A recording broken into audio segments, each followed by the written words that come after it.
Hey, it's Conrad Thompson. Thanks for checking out the podcast here on YouTube. Be sure to hit the subscribe button and the notifications bell. You'll get a notice anytime we upload some new content. And when I'm not asking Bruce, hey, how big was Batista's? Well, you know. One of the things I like to do is help people save money. And if you're watching this video right now and you're in a 30-year loan, man, you're overpaying your single biggest bill and you may not even realize it. I want you to do a little experiment for me. Take your calculator out, multiply your monthly house payment by 360 payments. That's how many payments there are on a 30-year loan. That big scary number, that's your total of payments. You're looking at that number? You know you can do better. Keep more of your own money right now and go to savewithconrad.com. Or maybe you've got credit card debt. Man, it's not a matter of if I can save you money with that. Your average interest rate on a credit card is more than 20%. And by the way, all the interest you pay on those credit cards, it's not tax deductible. Whereas the mortgage interest, well, that is tax deductible. So if you owe this debt, it's up to you how to pay it back. Doesn't it make sense to get the cheapest rate possible and the greatest tax deduction possible? Find out how much money you can save right now for free at savewithconrad.com. You don't need perfect credit. Even scores in the 500s can be approved, and it's no cost out of pocket. But maybe best of all, we're licensed in more than 40 states. We can help more families than ever before. But how much can we save you? Find out right now for free with a quick quote from savewithconrad.com.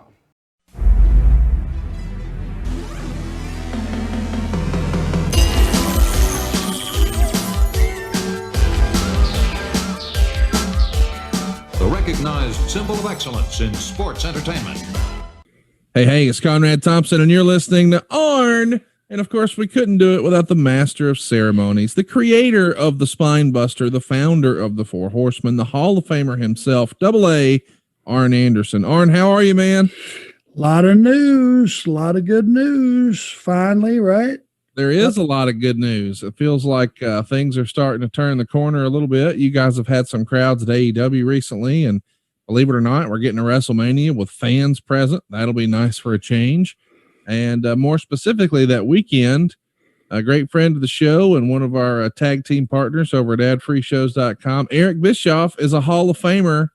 I was thrilled to see the news, Arn. I think it's long overdue. What do you think? Congratulations, Eric. That is a hell of an accolade. It is an honor to be thought of in that light by your peers. And yep, it's about time. You've done a lot of innovative things in this industry. It's nice to be recognized for that. I know it feels good. You know what? And it's like when people want to see my ring. I'm proud to show them that, and you will be too. So congratulations. That's great news for him. Congrats all around to the Bischoff family. I'm sure that his wife and children are super proud too. You know, his impact between Nitro and the NWO, and oh yeah, he was also a pretty great on-screen character. I'm excited that he's finally getting his rightful place. And believe it or not, we got more good news. Tony Schiavone, another stablemate here for us at adfreeshows.com, kicked off his Kickstarter campaign for a graphic novel. So like a super duper comic book with the story of his life. It's over at buttsandseatscomic.com. And they set a goal, Arn, of, hey, we want to raise $20,000 over the next 30 days. And boy, they've just cruised past $70,000. They've exceeded all expectations. It's going to be the biggest graphic novel in wrestling history. It's a home run. I didn't think Tony had it in him. I'm glad that he stepped out of his comfort zone and tried to do this, because I've been trying to tell Tony for a long time, man, you're a beloved figure with wrestling fans. You're the voice of our childhood. And I think he found out and was a little overwhelmed with the response. Well, listen, when you're going to talk about his life story, it's got to be either in a comic book or science fiction section. Wouldn't you agree? Yes. When you got 32 kids, you can only put that in a comic book. But on a serious note, Tony, very proud of you, very happy for you. Wow, man, that's great. You are a beloved figure, just not with anyone that knows you. That's exactly right. I couldn't have said it any better. We're having a lot of fun here on the show. Of course, last week, unfortunately, we had a bit of a sad show. We talked about the very last Monday Nitro. It's hard to believe that's been 20 years ago. But as you know, every other week, we do hashtag Ask Arn Anything. And next week, we'll be back just in time for WrestleMania. We're going to talk about WrestleMania 32.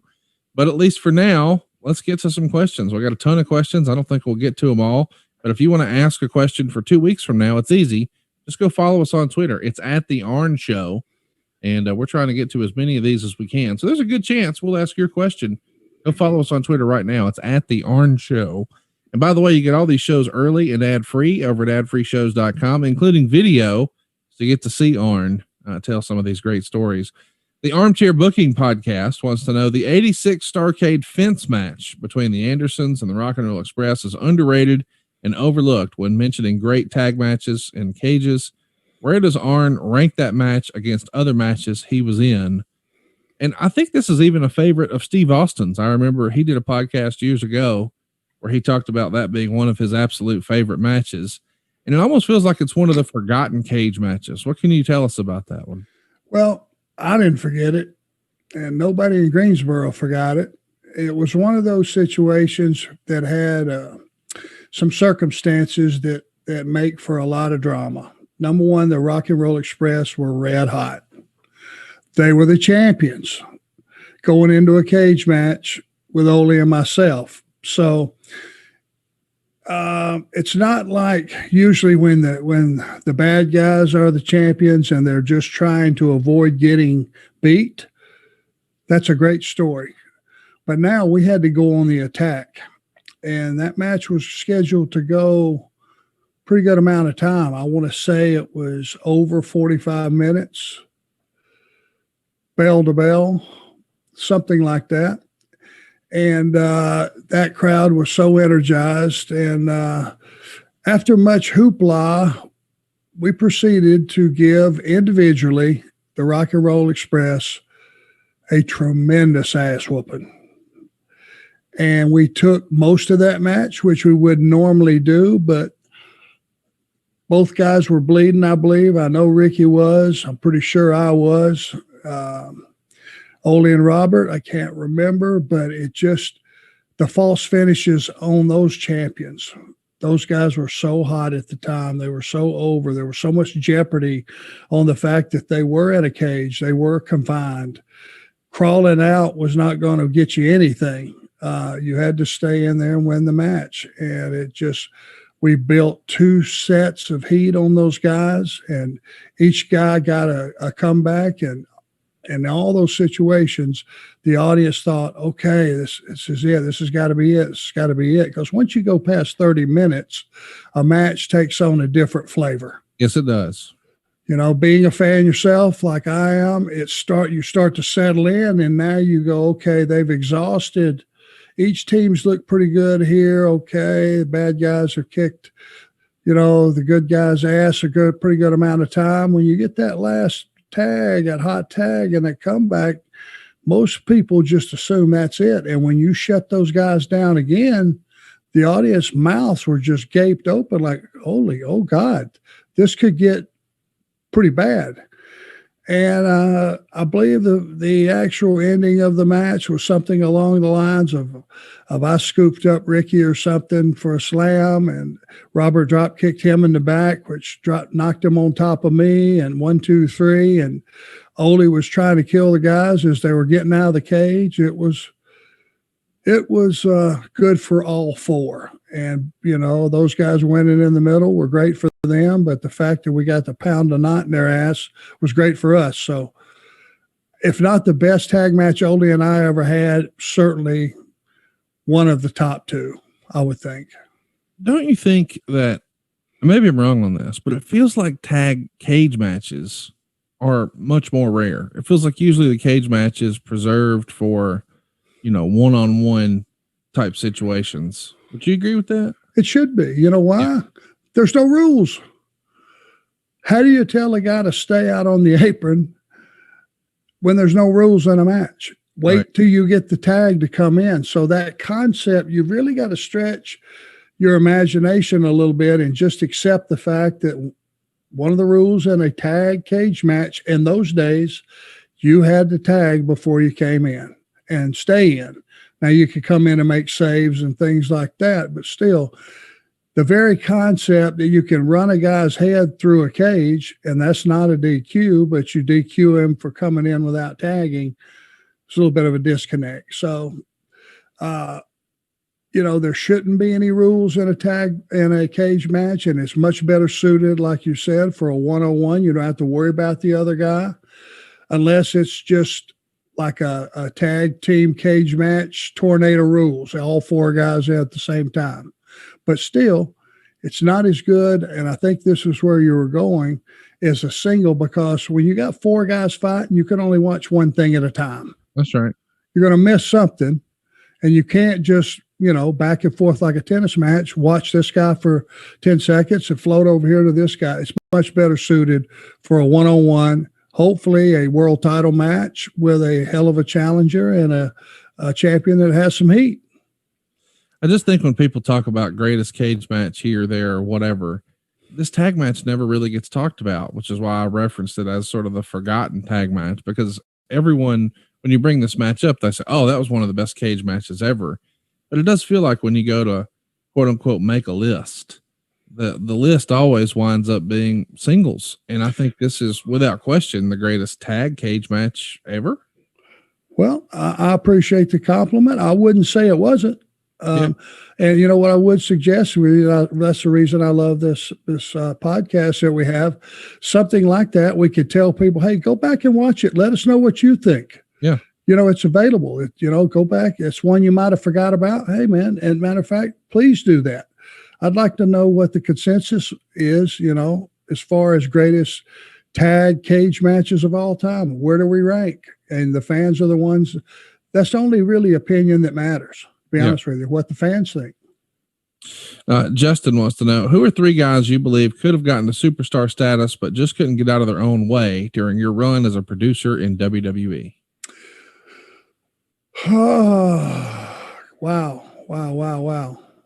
Maybe you don't have three, but can you name one that you thought, man, this guy's just got it. He just can't help himself. He's getting quote unquote heat on himself. And by the way, I want to mention that I don't think whatever answer you're about to give is an indictment on that talent. Wrestling is a unique and very interesting space where politics and the do's and don'ts, I mean, there's a lot of things that if you aren't familiar with it, you could accidentally find yourself with heat in a hurry. And you've even said once upon a time, you felt like you fell out of favor with Vince, and nobody could really put their finger on why. It's just a unique company and a unique political dynamic. Am I explaining that right? Yeah, as best you can. It's what is the darling today of the company? You could wake up tomorrow morning and why is he not this? Why is he not that? It changes right on the drop of a hat. It changes. One guy that I thought, or a couple of guys, let me just put it to you this way, that I thought could have had a lot bigger future if they would have, a lot of things would have been done. Say they hadn't have been WCW guys before that. I think that hurt them. Right. Chuck Palumbo and Sean O'Hare. Oh, yeah. I think could have had much bigger future. Sean O'Hare, man, had an incredible look. As, he looked like a freaking warlock, and a big one. And he just had those evil eyes that you can't really, there's probably real pure evil living behind him. It's not something he's concocted. Chuck Palumbo, handsome guy, very personable, an excellent worker. I think if those guys would have been recruited and came through the WWE system, they would have been much, much bigger stars.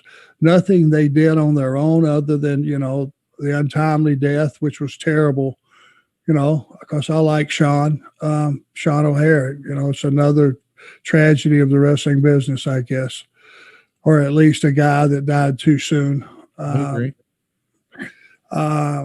As far as someone getting out of their way, I will say this because, I'm hoping it's gotten better.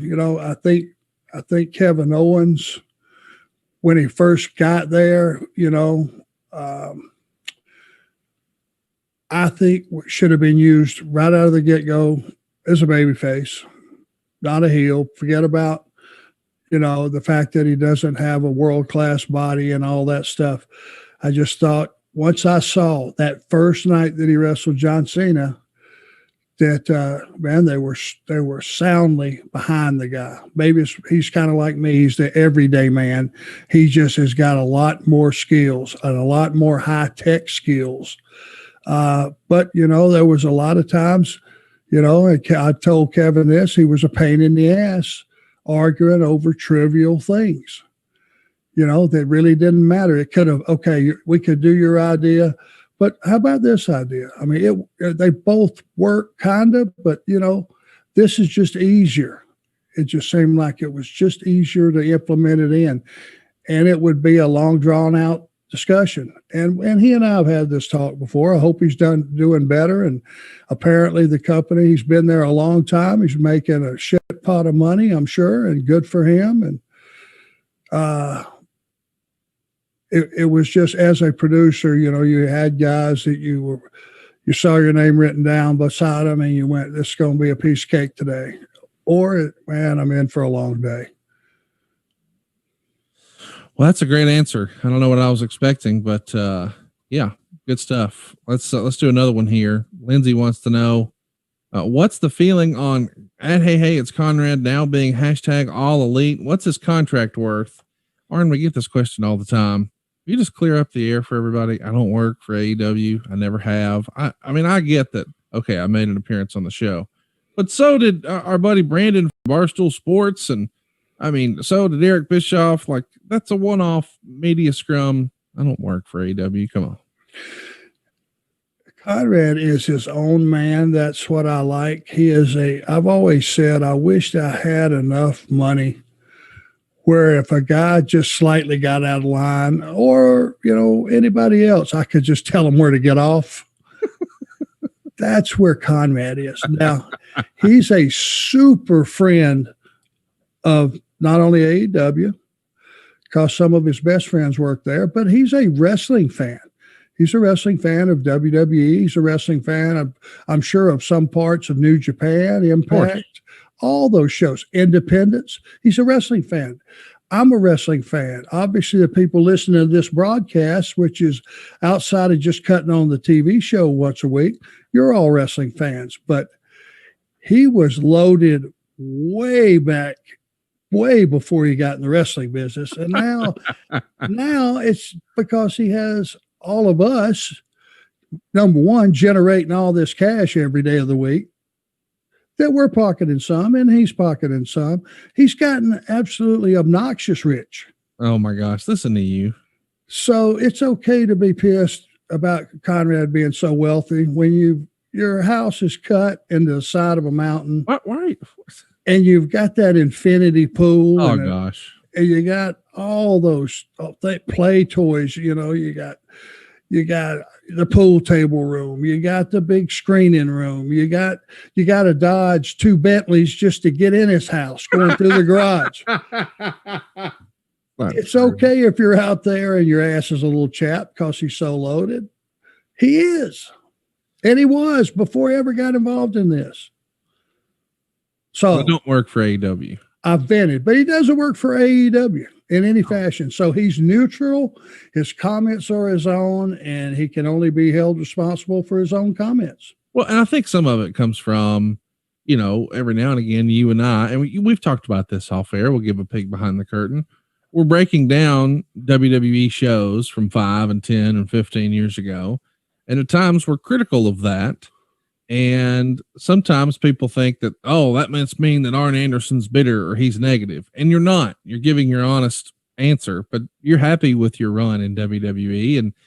But then when we talk about AEW, we talk about it in glowing terms. And I think what people forget is you work there now. This is present day. And also, too, we don't talk about current stuff unless it is in a promotional capacity, where we're trying to remind people where they can see you and Tony and JR. You're not going to heel on your current employer. And also too, you're a wrestling character on TV. I mean, we're talking to the real guy, but come on, man, that's different from having a critical eye for something that happened 10 or 15 or 20 years ago. And two, as a rule, you and I are never going to ever intentionally impede on someone's opportunity to earn a living in the wrestling space. We're not going to bash those guys and take food off their table, right?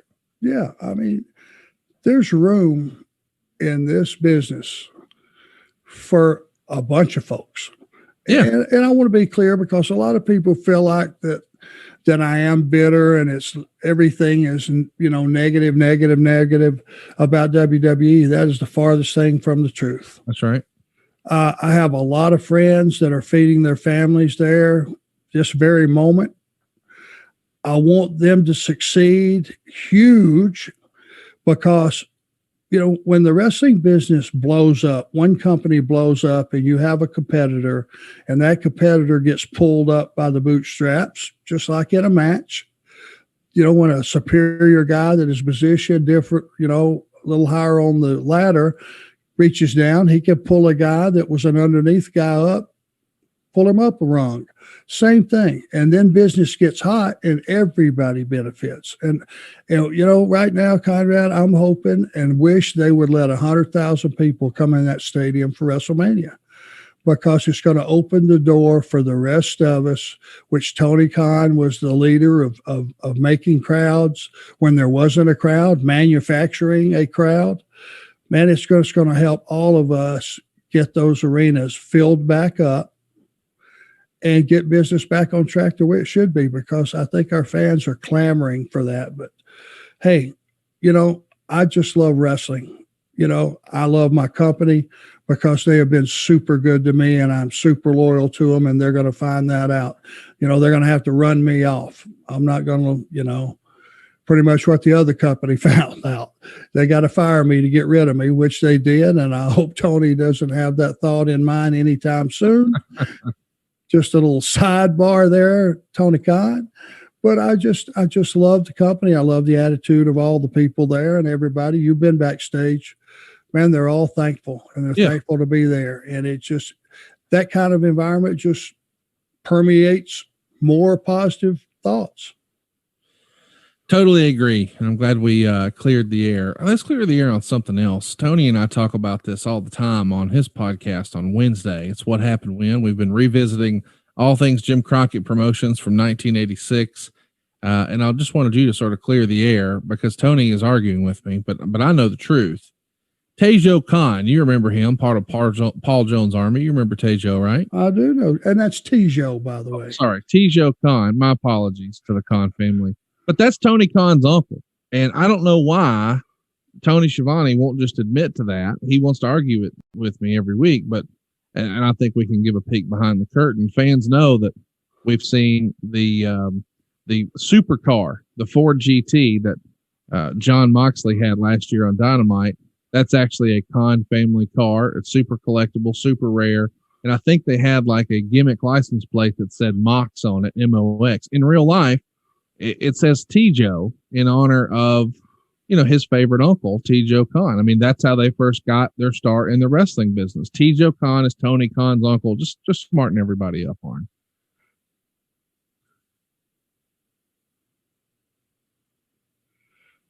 You're so full of shit.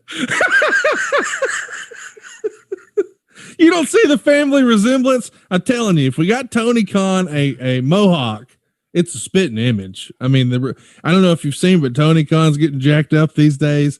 And I mean, he looks like a little miniature Tejo Khan. That's him. I don't know why people just won't admit to it. Next time you come to Jacksonville to one of the TVs, I'm certain Tony's going to hit you in the head with a plank. That's what his uncle Tejo would want him to do. Tejo Khan is Tony.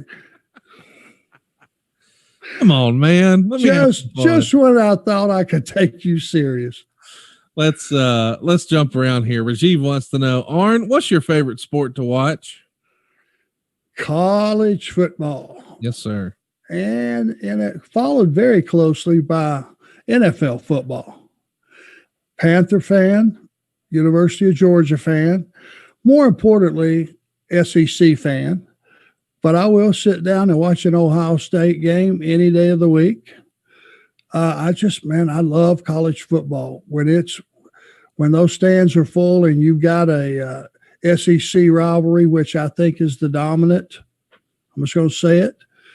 It's the dominant division in college football. You've got some hosses in there, and man, it's just fun to watch. I love Saturdays during football season and Sundays. Let's ask the question everybody wants to know. Rajiv did it. What's the trick to always looking the same age? Well, we've been through this and everybody's got it figured out. When you're prematurely bald and you don't have a bodybuilder body, I've worked out, and, most people don't even believe this, but I've worked out pretty consistently, my entire wrestling career and before that, starting at about 15 years old.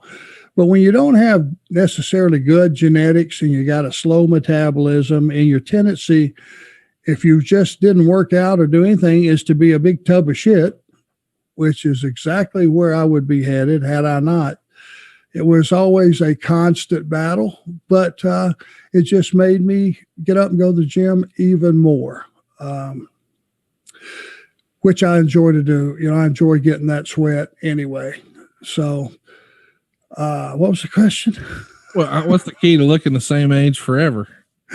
As far as this head, this human coconut that is sitting on my shoulders, I just looked old at 25. I looked 45 at 25. And there now, back when I was tanning, as we know, which is a subject that comes up time from time, brown fat, fat looks better brown than white. I'm sorry. And you can put a tan on somebody and they instantly will look healthier, actually look a little more in shape. And not being able to tan anymore simply because you got to put a damper on it sometime. You're worried about skin cancer and all that stuff. And God knows I tanned for a long time. Being white with a gray beard and a little touch paunchy, it's not a good combination. But I was always kind of that, except minus the beard. Now, anybody doesn't believe it, take a gray beard, dye it, and it will peel about 10 years off your life. Here's a little secret there, gentlemen. Conrad knows. He got a little bit of gray creeping in there. Yes, I do. It just helps. Try it. Just for men, it's simple, about $8 a gimmick. Well, Tony Schiavone's well stocked up on it, as you know. It's funny, when we were down in Jacksonville, me and our gimmick attorney, Mr. Mike Dawkins, and Dave Silva, who does all our graphics here on the show, we're hanging out at our Airbnb, and we're watching some old wrestling, and just randomly Silva pops out, if I could have any physique from a wrestler back in the day, who I would pick. And Dawkins and I looked at each other like, what a weird thing to say. But then he said Arn Anderson. And I thought that was even weirder. And I'm like, first of all, where does that come from? And why would you pick Arn Anderson? And his line that I think he meant to be complimentary is going to earn him a spine buster the next time you see him. He said, it was believable. Okay. He meant it because I know Dave digs me, right? Yes. Oh, God. He's obsessed in a big way. We are friends. Thank you for that, Dave. Yeah, it was believable. Virtually anybody that wanted to eat 6 fudge sickles a day could still have my physique. So it's a win-win. It's tremendous. Speaking of food, let's jump into it. Drew Landry wants to know, Wendy's spicy chicken sandwich or Popeye's spicy chicken sandwich? You know what? I had been a fan of the Wendy's chicken sandwich for so long, it's kind of hard to not be faithful. I do like the Popeyes, but Wendy's, it makes a pretty damn good spicy chicken sandwich. Now everybody has one, just like we were talking earlier, when the wrestling business, one company blows up, flares up, the rest of them usually follow behind. Now everybody's got one of those thick ass crunchy chicken sandwiches. I saw where KFC has one now. Everybody's doing it now. So it's a fat guy's bonanza. That's all I can tell you. Here's another food question, then we'll move on. Preference of North Carolina barbecue, vinegar or mustard based? Once again, I don't do any sauce on my barbecue, even if it's a rack of ribs. No sauce requested. What if it's JR sauce? I would have to put a little bit on the side just because I'm loyal to JR. He's one of us. He's one of the good guys. And I would possibly dip my toe in there to get a little taste, but I would probably leave most of it laying. Sorry, Jay. Just no sauce, not much sauce on the meat for me. Boy, that right there was a Mariano Rivera type save. Good job for you. Jeremy Sasser wants to know. Hey, I can be political. When Arn was an agent for WWE, did he want to do something else, like maybe be a scout for talent relations or something? I think he would have been amazing. We've heard over the years that Regal has sort of adopted that role, and he would go visit indie shows and see some foreign shows and scout talent. Do you think that would have been something you would have enjoyed, or not so much? Yeah, I would have. As long as that was my job and it wasn't also and added to my other responsibilities, which I could see that happening. Right. But yeah, man, I think that's one of the things I do have a little bit of expertise in, is being able to watch something and see how much potential somebody has at that particular time and what it would take to make them better, or if they probably don't have the aptitude to be in the business and there might be a question mark there. The ability to assess talent is pretty critical, if you're a producer with WWE, and certainly with any company. You got to know what you're looking at. And a lot of guys may just be the fact that they've never had a guy with a lot more experience sit them down and go, I watched your match and I like this and I like this, and you might have moved this around a little bit. This really blows, take it out. They might have never had that kind of creative, constructive criticism. And all it takes is something like that, and the light comes on and they go, wow. And I'll tell you a kid, that comes up and comes to mind that takes instruction really, really well and has a great attitude is Ricky Starks. Really?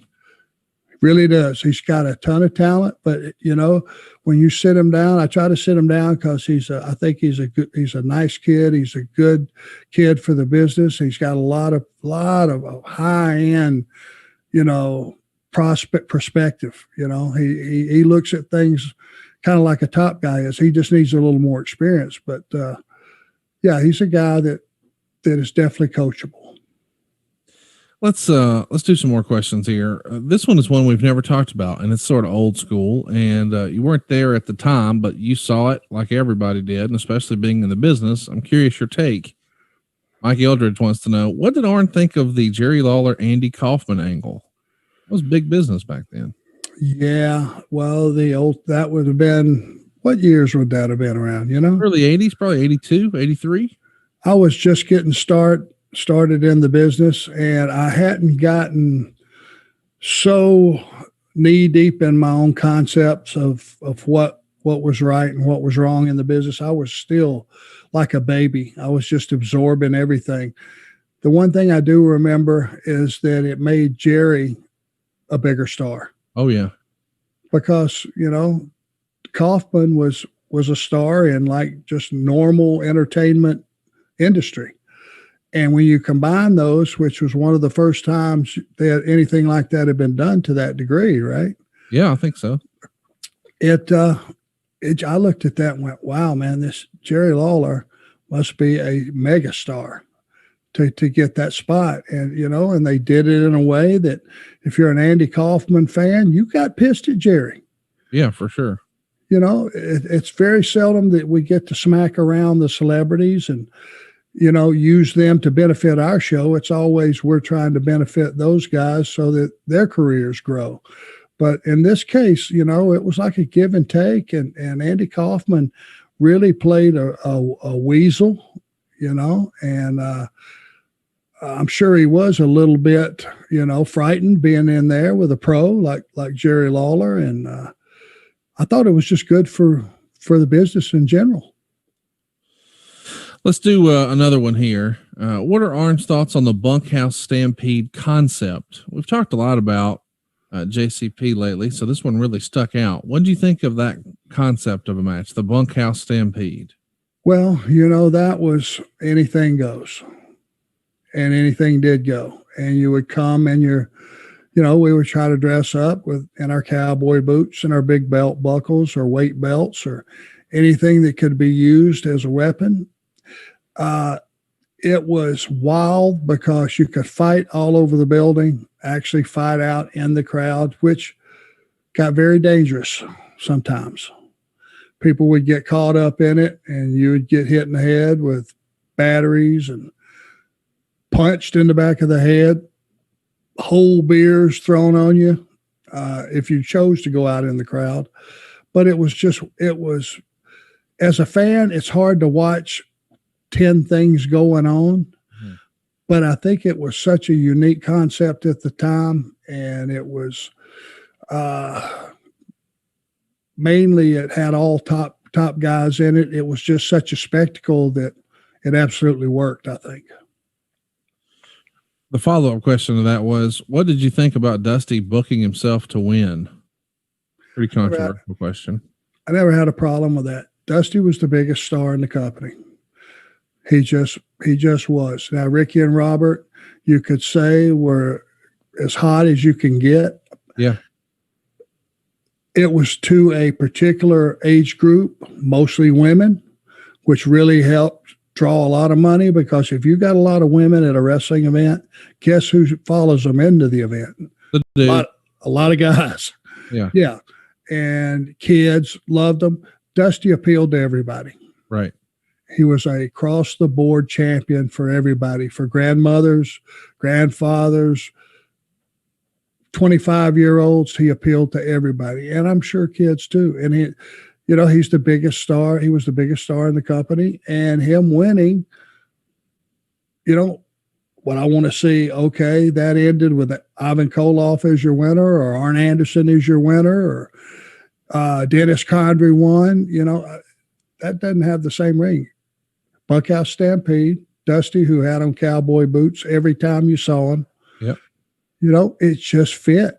And if people will look at it and look at the concept, it was like a bunch of cowboys having a brawl, back in the saloon of the old days. And that was the theme of it. And Dusty, I had no problem with him winning. It was the right choice. What do you think or what are Arn's thoughts on ECW's contributions to the wrestling business? Well, hats off to what all those guys did to their bodies, making that extreme. It really was extreme. And they beat themselves up. They went to extremes, I'm sure if you went back and you took a legitimate injury toll of what happened in those days, you just didn't publicize it.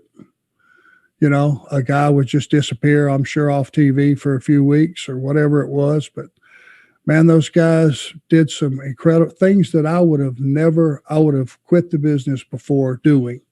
As much as I love the business, it really was extreme. And falling out of the friggin' ceiling and going through 4 tables and all that stuff, and this exploding, and baseball bats with wire around them. It just, you could walk in the back door and you could sense that it was a different environment. And these guys who had probably tried to get jobs with the bigger companies, Jim Crockett, WWF at the time, whatever it may be, the different companies, they landed with ECW. And to a degree, they had a lot of, I want to say, misfits, but misfits in a good way, guys who were willing to do anything to be part of something. And it was like a bunch of renegades, and it was a wild atmosphere, and it was different from anything on television, for sure.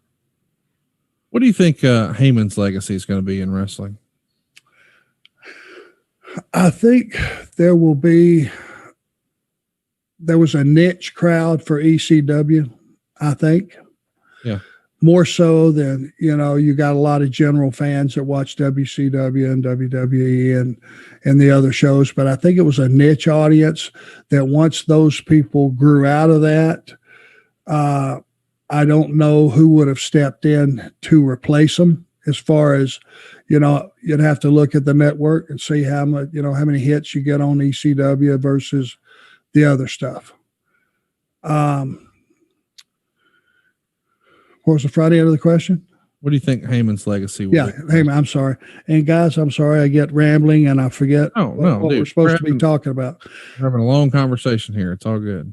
I think Paul will be revered for giving that niche group of fans something that they could call their own, but I think he will be more remembered when it's all said and done is his ability to cut a promo and tell a story, which is currently, you know, it's easy to cut a promo in one sense when you're talking about a product like Brock Lesnar or Roman Reigns as a heel. Right. It's easy I could go on for hours and tell you how great they are and never miss a beat because it's all accurate. But he puts that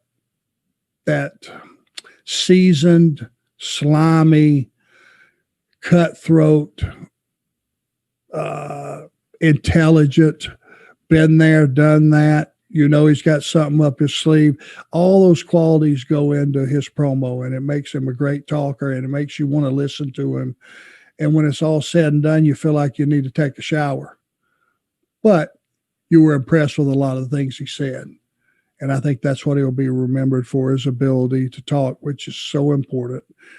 Communicating and connecting with the audience, positive or negative. Very important. Here's one. What are Arn's memories of Great American Bash 88, where he and Tully fought Sting and Nikita? Why didn't he and Tully face the Road Warriors? Is it true that JJ got a bigger payoff than he and Tully, according to the Ric Flair and the Four Horsemen DVD? I'm sure he did. I wasn't worried about that. What people didn't know behind the scenes, JJ was a manager that if we had 3 matches that night, sometimes he would go out 3 times with us. Right. He was also the assistant booker, which he had office job. When we were all going home for the day, JJ would have to, before we'd leave for a town, would have to get up, go to the office for a few hours. Right. He had a full schedule. He earned his money. I will never, ever begrudge J.J. Dillon a dime that he made in the business. Now, as far as that match, I've watched it a couple times back. Man, I enjoyed that. Those guys were good to go. They wanted to go out and tear the joint down. We were early on the show, right? Were we first? I don't remember if you were first or not, but it was early. It was early, and we knew we were going to have a fresh crowd, and all 4 of us, 5 of us, counting JJ, were gun-ho to go out. And just like every other night, when it was all said and done, had no problem coming back through the curtain and looking at the guys going on next and go, okay, they're set up for you. Follow that. Because it was meant not as a dig, it was meant as a positive. It's much easier to follow a great match than a stinker. Oh, yeah, for sure. My God, because the audience is mad at you as soon as you come through the curtain. I hope this ain't the shit stew. Right. Versus, holy smokes, that was fantastic. And these guys are still yet to go. Oh my God. So, you know, it's we were looking forward to it, and I think it paid dividends. We had a blast. I thought it was a pretty good match. Here's one. How does Arn think a Four Horsemen versus a fabulous Freebird feud would have done? And what about the Horsemen versus the Von Erichs? So we'll start with the first one. Horsemen Freebirds. That would have been interesting, but I guess my question is, who would have been the good guys in that scenario? Oh, God, I don't know. They had a huge following. It could have been very, very interesting. And I think you could have took any combination of it could have been me, Ole, Rick. It could have been Tully, Ole, Rick against 3 of those guys. Any 3, it could have been me, Tully, Ole against those guys. Me, Tully, Barry against those guys. It would have been nice, you know, on our wish list, it would have been nice to have caught them when they were at their peak and we were at our peak. And it really wouldn't have mattered to me who they were screaming for or against, as long as they were all screaming and very loudly. What about the Freebirds? Not the Freebirds, but the Von Erichs. Did you ever do anything with them? I never worked with those guys. Couple of times they came in for big Bill Watts shows while I was there, I think. Like the Superdome, I think they might have been there, Kerry and Kevin maybe. Not positive, but I think maybe they did a house show in Oklahoma City or Tulsa or one of those, but I really was never around those guys. Anytime they appeared at a WWE event, I just made sure I went up and shook their hand and thanked them for being there. It was not lost on me what stars they were and mega stars at one time, and all the tragedy that those poor parents had to go through, losing all that many, children is a mega monster, just monster, terrible story. And it's what they brought to the business was something very, very special, but we never worked with those guys. And I don't know I'm sure it would have been fine, but I don't know that that's something that would have been on my wish list. You have any favorite memories or stories of Baby Doll or Dark Journey? The memories of Dark Journey are I know that she was out there with, who was it, Tully? A few times. She may have been. And it was so short a time span. I don't really remember her involvement with us, and I think it would have been. I'm sure it would have been pre-Horsemen. Yeah, right? you're exactly right. It was with Tully, but it was, believe it or not, over in '87 when that happened. So it would have been, right in the middle of the Horseman run. Really? Yeah. I always remembered her more, in the Mid-South territory. But yeah, I guess she was with Tully in '87 here in JCP. Well, yeah, and when she was in Mid-South, she was Dick Slater's girlfriend. And yeah, you talk, can't you find a building to jump off of? That's suicide, and that's killing yourself with a rusty pair of head shears or something. Good Lord. Baby Doll was a big star. She looked beautiful on TV. She was strong as an ox. I mean, I forget who it was or where it was, but we're in an airport somewhere, and somebody went power walking past me, and she was riding somebody piggyback, one of the guys down the terminal, and never missing a stride, just vaulting. So, and she was a great, addition in the angle we used her with Tully, so, she was a valuable piece of talent at one time, and she had a pretty good run. Could have been longer, should have been longer maybe, but that's water under the bridge. Here's an interesting one. Can't wait for your response. Was Arn allowed to take vacations when he was a WWE producer? Yes, we did. Actually, being an employee, they had a great employee package. And as you were there after 5, I think you got 1 week. And then after a couple years, you got 2 weeks. And then after 5 years, I actually think it actually went up to as much as a month, I think. But a vacation time that you could use during that year. But after being there, 19 years, I guess you should have that off. But trust me, that was the only days off you got. You didn't ask for days off aside from that. So you had to fit everything that you wanted to do as far as vacation-wise with your family. It needed to fit in whatever window that you were in under at that time, whether it's a week, 2 weeks, 4 weeks. Just don't ask for days off any other time, because it was a no-no. Actually, I don't think, Vince even knew that was part of the employee package, or he'd have probably stamped it out. Yeah, it's kind of fun when we had CM Punk as a guest at StarCast. Someone asked about Becky Lynch taking a vacation, and he was like, "What? You can take vacation now?" That wasn't a thing back then, when he was a part of the company. So it doesn't surprise me that you said that. Well, Vince never takes a day off, so he expects everybody else to be that way. It's his work ethic, and that's great for him. I got a, family. I got actually a few people on earth that like me, Right. occasionally. And when they really like me is when I take them somewhere like Aruba or Pensacola or somewhere nice. So, yeah, I like days off. Greg Pitt has a fun question. He says, what are your memories of hanging out socially with Magnum TA? There's a picture I saw recently of you, Magnum, and Rick on a boat. We would sneak off down to Lake Wiley, which is close to Charlotte, and we would go out on Rick's boat. And it was usually when we were going to be around close to, like, maybe Charlotte was that night or something was real close, so we could go to the lake early during the day and still make the show at night. And we would sneak off down there. During the week, there was no activity, no boats out.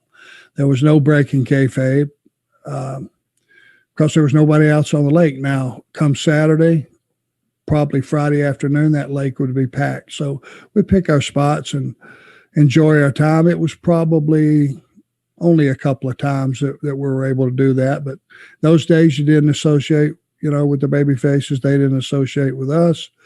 We protected, that concept that there was good guys and bad guys, and there were two separate teams, and we kept it that way.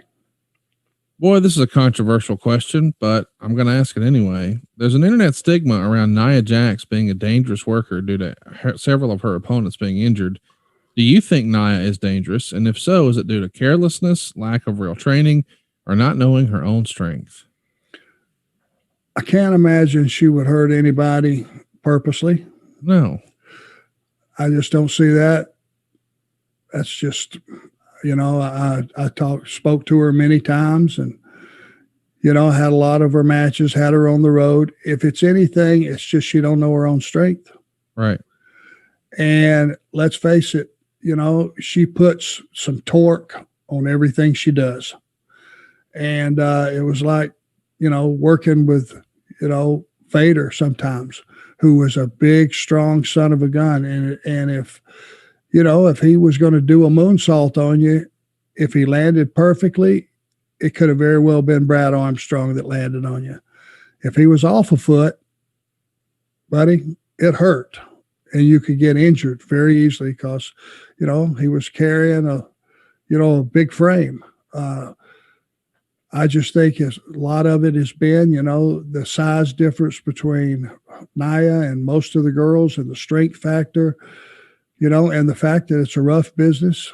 And especially when the one thing I think the audience needs to know is how important they really are, because they provide us coming through the curtain with that rush. That adrenaline rush is what carries you through a contest. And when you don't have that and you're out there just bouncing around in a cold ring without that audience input to fire you up and get you rolling, it's real easy to get hurt.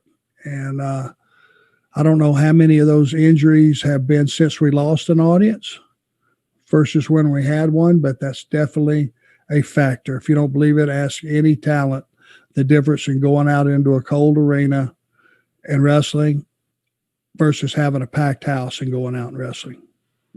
Charlie Thrower wants to know, Mr. Anderson, why do wrestlers always work on their left, and how does that affect a southpaw talent? It's always been done that way, and most of us never asked why. We just accepted it. It's just the way it was always done, and I would imagine it's because, say I want to get some heat on a guy's arm or his shoulder. Most guys are right-handed. I'd say 98% are right-handed, which frees up their right arm to fight you back and to help navigate the moves. If they're going to slam you, they can scoop you with the right arm. And I think it just appeals to most right-handed guys versus left-handed guys. That would be my guess. Michael wants to know, on the previous 83 weeks, Eric Bischoff mentioned that in March of 97, you were honored by receiving the key to the city in your hometown of Rome, Georgia. I was wondering if you remember that day and how you felt receiving such an honor. I did.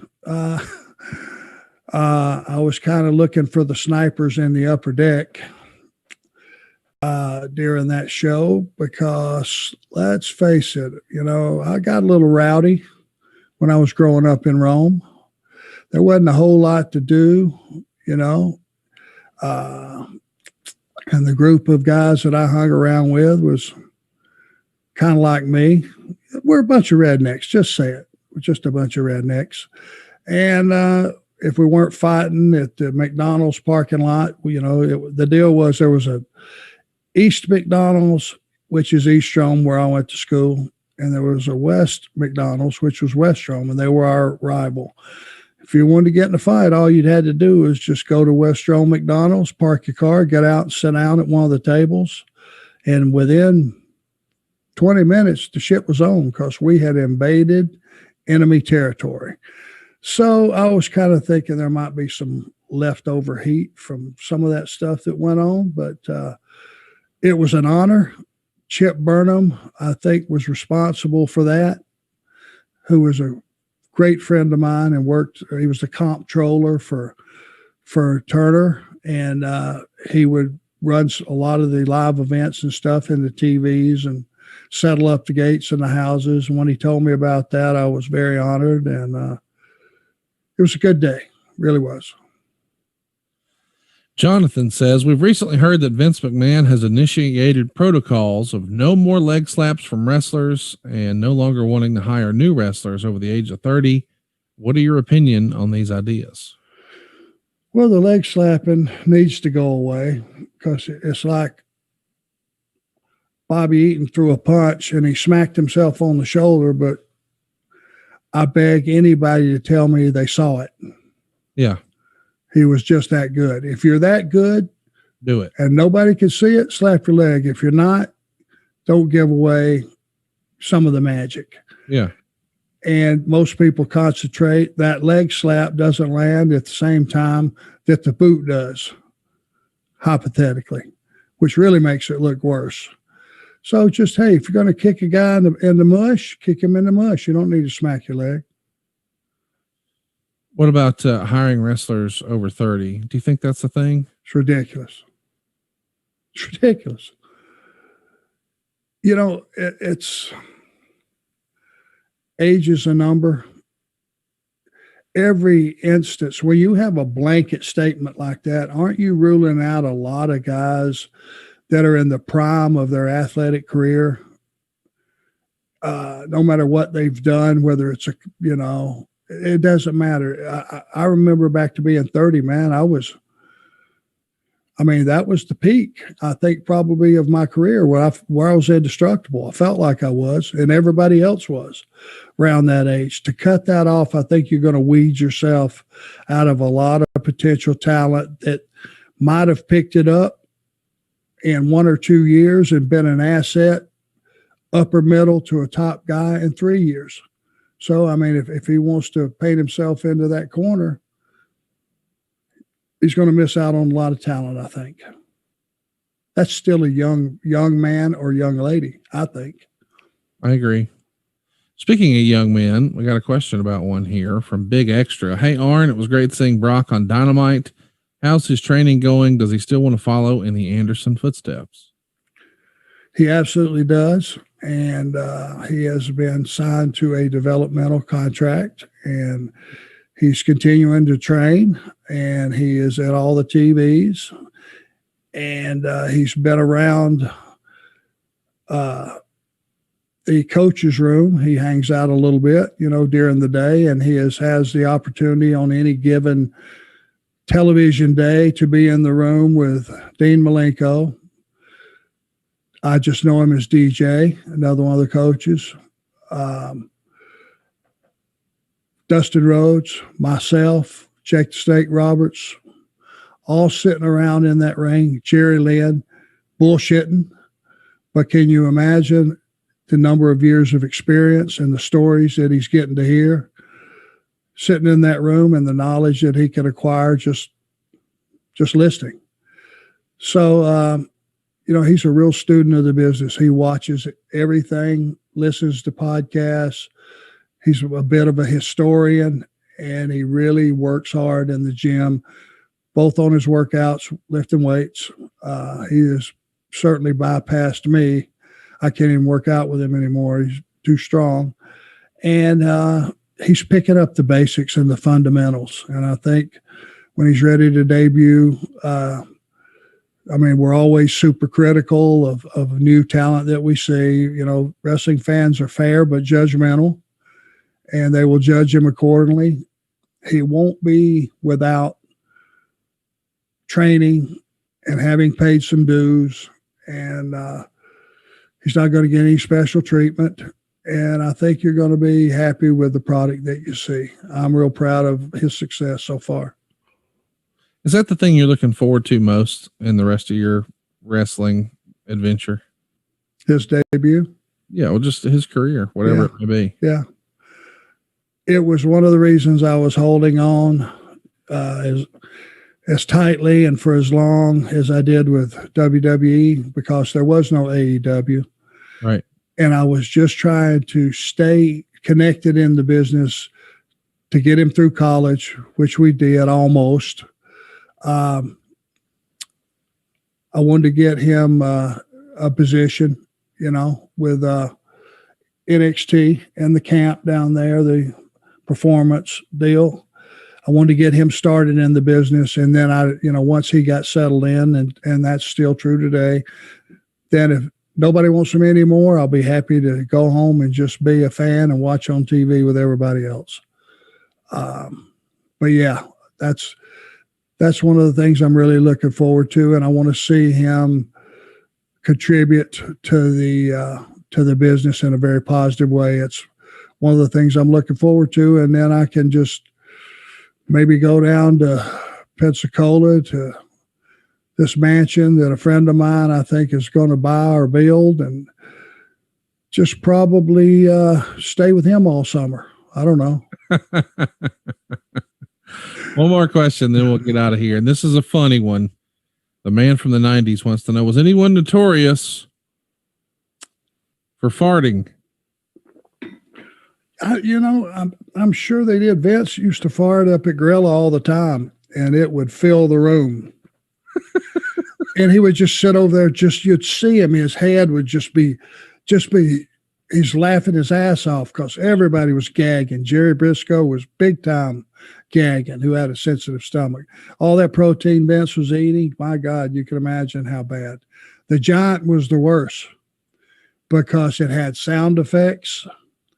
And buddy, when he would walk in the room and look around, and he had been holding it, and he would just like have his bags in his hand. He would just look around the room and just, I wish I could make the sound, but it was like two big chicken breasts flapping together, and the funk. Oh, it was just like a wave. People would be running for the door and getting jammed in the door, two of them at a time. It was terrible. That's the two that really stand out. So there you go. I don't know how we'll how we'll beat that story, but we're going to try next week. We're going to be talking Wrestlemania 32. Orrin, this was, God, it feels like it was just a couple years ago. Believe it or not, it was 5 years ago. And it was in Dallas, and I guess they're going to Dallas next year. It's one of the biggest WrestleMania crowds of all time. On last is Roman Reigns and Triple H. Right before that, we saw a surprise appearance from The Rock. We had the Andre the Giant Memorial Battle Royal. We had Shane McMahon jumping off a Hell in a Cell against The Undertaker. We had a three-way with Charlotte and Becky Lynch and Sasha Banks. The Divas title is no more. Now we're getting the Women's Championship. A no-holds-barred street fight with Brock Lesnar and Dean Ambrose. And on and on and on. It was quite the night for WWE, one of their biggest nights ever. And that's what we'll be doing next week here on the show. And if you've got a question, it's easy to ask. Just cruise over to @TheArn and fire off your question right there. It's @TheArn. Until next time, he is at The Arn Show. I am at Hey, it's Conrad. And we are out of time. We'll see you next week right here on Arn. Hey, it's Conrad Thompson. Thanks for checking out the podcast here on YouTube. Be sure to hit the subscribe button and the notifications bell so you get a notice anytime we upload some new content. And go save yourself some money right now. If you're in a 30-year loan or you have credit card debt, it's not a matter of if I can save you money, it's a matter of how much. Find out right now for free at SaveWithConrad.com.